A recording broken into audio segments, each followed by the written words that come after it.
वृषभदेव तीर्थंकर को 1000 वर्ष के उपरांत केवल ज्ञान हुआ।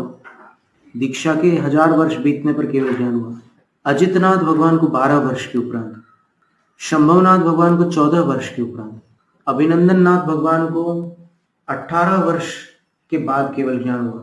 सुमतिनाथ भगवान को 20 वर्ष के उपरांत हुआ। पद्मप्रभ भगवान को 6 महीने में हुआ। सुपार्श्वनाथ भगवान को 9 वर्ष में। चंद्रप्रभ भगवान को 3 माह में केवल ज्ञान हो गया। पुष्पदंत भगवान को 4 वर्ष में केवल ज्ञान हुआ। शीतलनाथ भगवान को 3 वर्ष, श्रेयांसनाथ भगवान को 2 वर्ष लगे। वासुपूज्य भगवान को 1 वर्ष, विमलनाथ भगवान को 3 वर्ष, अनंतजित तीर्थंकर को, अनंतजित उनका नाम है, जो 14वें तीर्थंकर हैं, उनको 2 वर्ष लगे थे। धर्मनाथ भगवान को 1 वर्ष लगा। दीक्षा के 1 वर्ष बाद उनको केवल ज्ञान हो गया। फिर शांतिनाथ भगवान, कुंतुनाथ भगवान, अरनाथ भगवान, तीनों तीर्थंकर हस्तिनापुर से थे, तीनों चक्रवर्ती थे, तीनों कामदेव थे, तीनों को 16 वर्ष बाद केवल ज्ञान हुआ।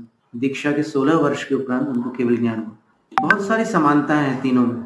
मल्लिनाथ भगवान को 24 तीर्थंकरों में सबसे कम समय लगा केवल ज्ञान प्राप्त करने में। उन्होंने अत्यंत अल्प अवधि में केवल ज्ञान प्राप्त कर लिया। मात्र 1 आहार किया उन्होंने, 3 उपवास के साथ दीक्षा ली, फिर 1 आहार लिया और उनकी दीक्षा के 6 दिन पूरे हुए और केवल ज्ञान प्राप्त हो गया उनको। मुनि सुव्रत भगवान को 11 महीने 29 दिन, तो 1 साल कंप्लीट पूरा नहीं किया उन्होंने। वैशाख कृष्णा दशमी को दीक्षा ली और वैशाख कृष्णा नवमी को अगले उसमें उनको केवल ज्ञान प्राप्त हो गया। नमीनाथ भगवान को 9 वर्ष लगे। अरिष्ट नेमी तीर्थंकर जो हुए, जिनको अपन नेमी नाथ कहते हैं, तो अरिष्ट नेमी तीर्थंकर भगवान को 56 दिन लगे हैं। 2 माह पूरे नहीं हुए थे, 2 माह में 4 दिन विशेष थे।